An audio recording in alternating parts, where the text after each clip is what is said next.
En esta ocasión me gustaría platicar sobre las mujeres y su participación en la insurgencia, en la independencia de México.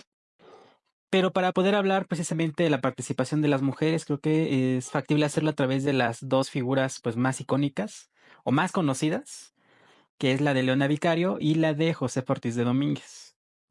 Entonces me gustaría pues conocer, dado que usted es especialista en este periodo de la independencia de México, la forma en que usted pues ha ido conociendo la participación de las mujeres a través de estas dos figuras.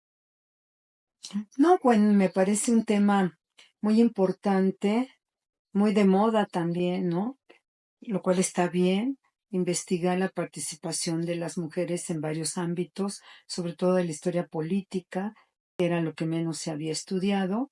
Y yo creo que en el caso de la independencia, antes de entrar propiamente en materia de tu pregunta, me gustaría señalar que fueron muchísimas mujeres las que participaron en la independencia en el amplio territorio de la otrora Nueva España, en la región del Bajío, en la región del sureste, en el centro, pero desafortunadamente la huella de ellas no ha quedado grande porque no dejó constancia poquita en la documentación de la época.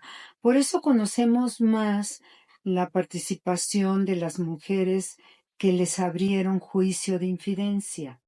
Y en este sentido se conservaron, fíjate aquí la importancia que hemos hablado varias veces para el historiador de las fuentes. En la medida en que haya más fuentes sobre un tema, pues se podrá averiguar más sobre ese tema. Y aquí quedó constancia de dos mujeres que la gente las conoce muy bien, que es José Ortiz de Domínguez, bueno, José Ortiz, de que en esa época no era, en la época colonial todavía no se agregaba el nombre del marido, el apellido del marido. Esto va a ser con los liberales de la Reforma, justamente cuando se hace el registro civil.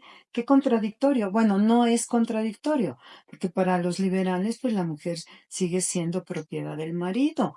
Para los liberales como Juárez, como Melchor Ocampo, que es el que hizo la epístola, se Contrato leía un contrato, pero en ese contrato la mujer está subordinada al al hombre. hombre. Y ahí es donde le ponen que firmes con el apellido del marido.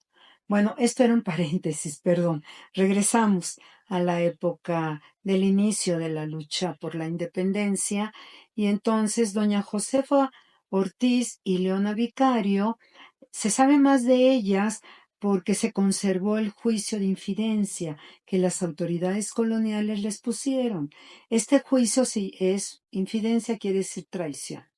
Entonces, Genaro García, desde 1910, cuando se viene el bicentenario de la independencia y Porfirio Díaz lo festeja en grande, Genaro García hace en sus documentos históricos mexicanos justamente un tomo, se lo dedica a Leona Vicario y reproduce el juicio de Leona Vicario. Por eso conocemos más. Y también recupera el mismo historiador, Genaro García, a doña Josefa Ortiz. Entonces, a mí me gustaría hacer un contrapunto entre las dos, porque, fíjense, las dos son mujeres de élite, pero desde luego que Leona es una mujer de la élite más alta, vamos a decir.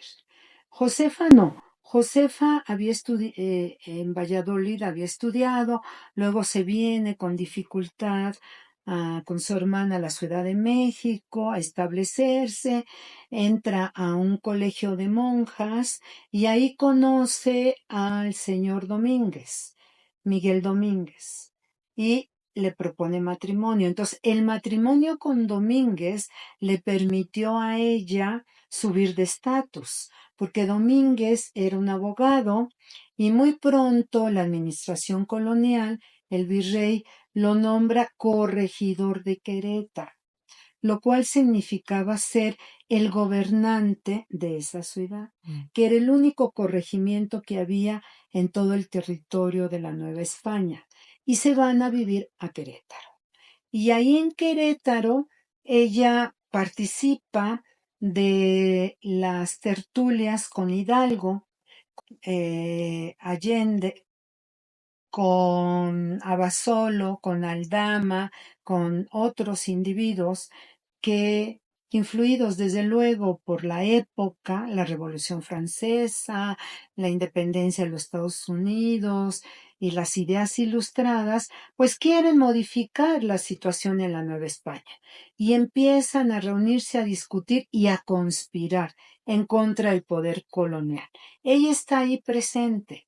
¿Y cuál es entonces su importancia? Su importancia es que ella, cuando se entera de que ya han sido descubiertos todos los conspiradores y que van a detenerlos las autoridades coloniales, ella se las arregla para mandarles avisar, a pesar de que su marido, el corregidor, para no verse comprometido con la situación, la encierra en su propia casa. Ella se las arregla, gracias a ella son avisados. Y gracias a este aviso, y desde luego al compromiso de Miguel Hidalgo, él toma la decisión de iniciar ya la lucha por la independencia el 16 de septiembre de 1810. ¿Cuál es mi reflexión aquí? Que ella es fundamental, porque vamos a pensar que ella no se las arregle para avisarle. No hubiera habido 16 de septiembre.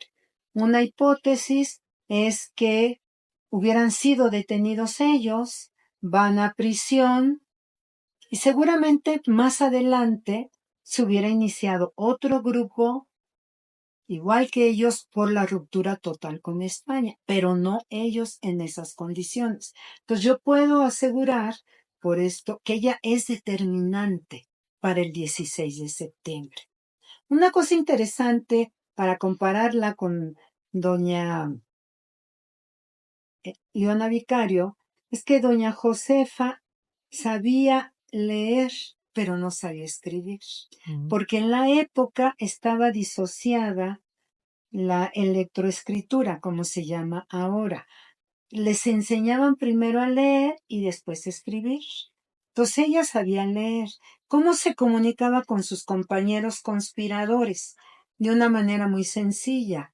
Ella recortaba de las gacetas o impresos que tenía las letras y las unía para formar palabras y frases. Y de esa manera mandaba a los correos personales, desde luego, para comunicarse con los conspiradores. A diferencia de ella, que estuvo detenida en un convento, ella cuando la detienen las autoridades virreinales está embarazada. Y por esa razón le dan una casa en la Ciudad de México para que ahí dé a luz, pero después la recluyen en un convento. Ella tiene 14 hijos. Y el marido, el señor Miguel Domínguez, renuncia al puesto de corregidor para trasladarse a la Ciudad de México y defenderla a ella, para que salga de su prisión en ese convento. Ella finalmente va a pasar ahí porque la sentencian. Ella se termina su juicio, la sentencian a 4 años y va a salir de prisión en el año de 17. A diferencia de ella, Leona Vicario es más joven, es una mujer que hereda una fortuna inmensa, huérfana también, y que vive con su tío, que es su tutor. El tío de ella, don Agustín Pomposo Fernández de San Salvador, es un abogado muy prestigiado de la Ciudad de México. Y ella vive con él porque es su tutora. Él tiene un buffet de abogados. Y ahí llega a trabajar Andrés Quintana Roo. Andrés Quintana Roo es un joven yucateco, abogado, que le ayuda al tío de Leona Vicuña.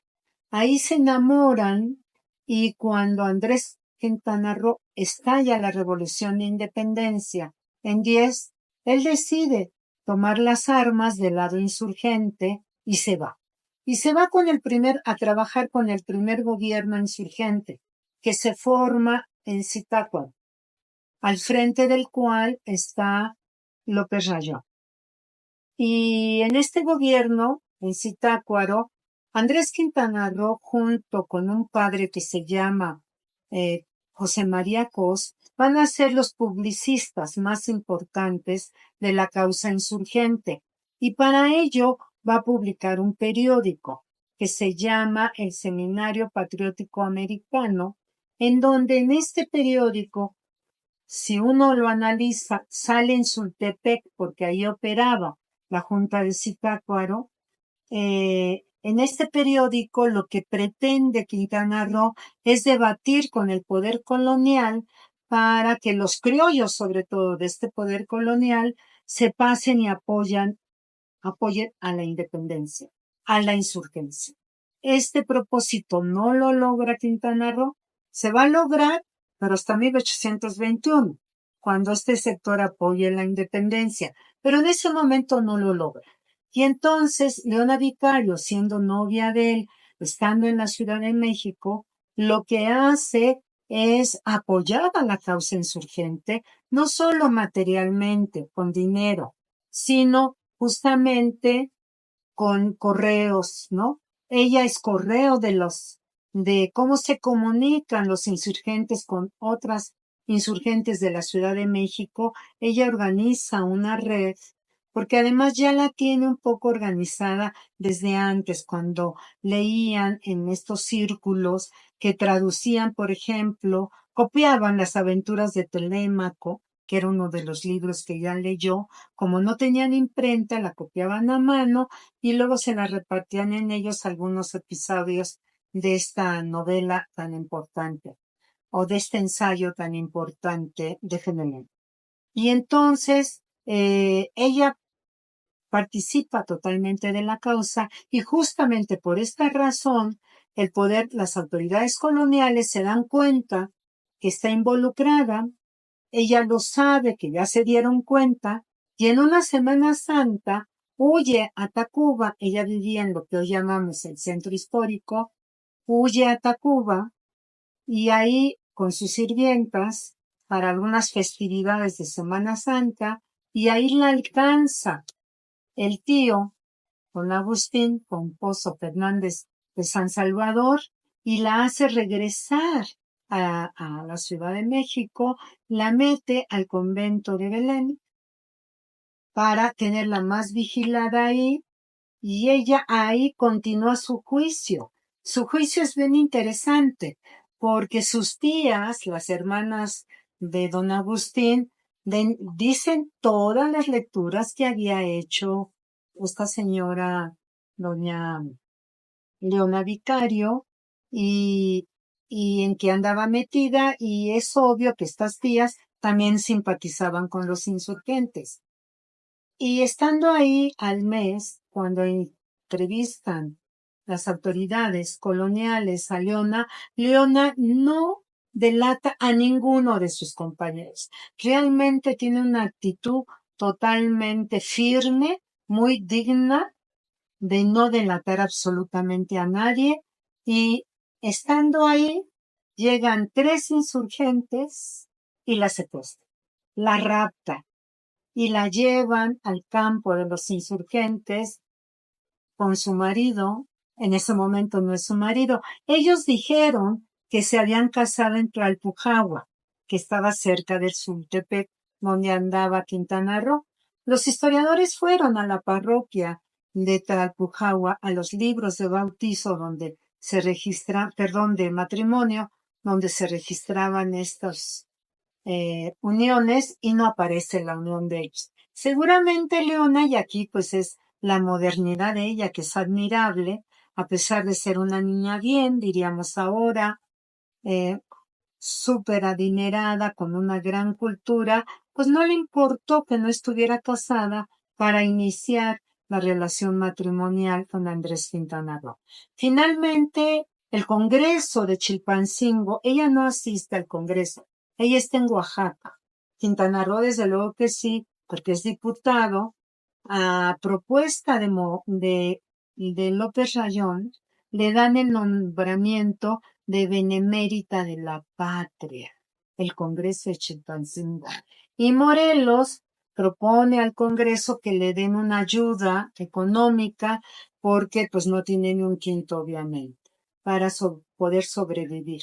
Y así cuando viene la derrota insurgente, prácticamente en el 18, ellos ya tienen una bebé y están en condiciones miserables. Y cuando se consuma la independencia, Quintana Roo vuelve nuevamente a la vida política, va a ser nombrado en un momento dado secretario de este Ministerio de Asuntos Religiosos y también va a entrar a la Suprema Corte de Justicia, cuyo primer presidente, cuando se funda la Suprema Corte de Justicia, que se funda con la República en 24, es precisamente el esposo de doña Josefa, José Miguel, perdón, Miguel Domínguez. Domínguez. Él es el primer presidente. Después Quintana Roo también va a entrar a la Suprema Corte, al Tribunal Máximo de Justicia, la Suprema Corte de Justicia.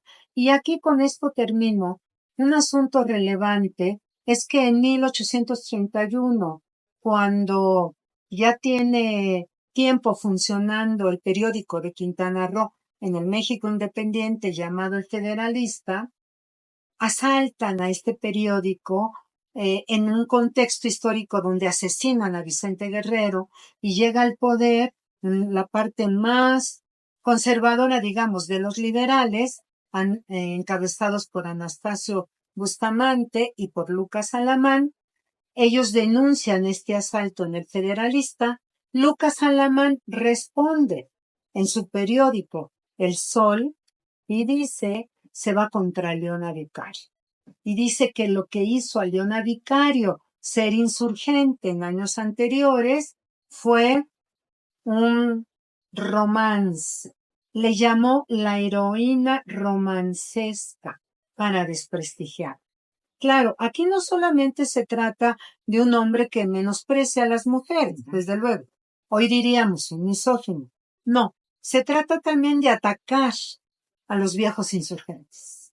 Cuando ellos, con el gobierno de Anastasio Bustamante y el asesinato de Vicente Guerrero, están tratando de combatir esta corriente histórica que son los insurgentes que se organizan en la época de Doña Josefa en 1810.